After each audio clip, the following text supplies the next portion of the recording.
Baga Burger, the first and only buy one take one grilled burger in the Philippines. Nagbabaga at nag-iinit sa social media itong Baga Burger, double burger forever. Kaya nung makita namin ito sa social media, agad namin itong pinuntahan sa Barangay Corazon, Kalumpit Branch. Katabi nito ay Palawan Pawn Shop sa harap ng pamilihang bayan ng Kalumpit. Sa halagang 45 pesos, makakabili ka ng buy one take one hanggang 111 pesos. Meron din silang egg sandwich, beef loaf sandwich at ham sandwich na single sa halagang 20 pesos. Ito naman ang menu na inyong pamimilian. Sheesh! Ito nga pala ang aming in-order. Double cheesy baga, mayo ketchup or mayonnaise ketchup nga pala ang aming sauce. Pinalagyan ko na rin pala ito ng hot sauce para nagbabaga talaga. Available din ang barbecue sauce nila. Ito nga pala ang kauna-unahang grilled burger na buy one take one na aking natikman at affordable talaga. Let's go mga kabaga! Punta po kayo dito sa bagong bukas lang po ito na Baga Burger. Sa may tapat lang po ng Balete, Kalumpit.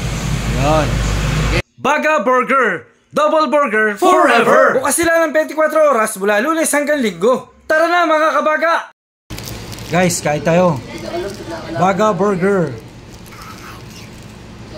Double cheese, double patties. Sarap, promise. Baga Burger, double burger forever! Hanggang dito na lamang. Salamat po!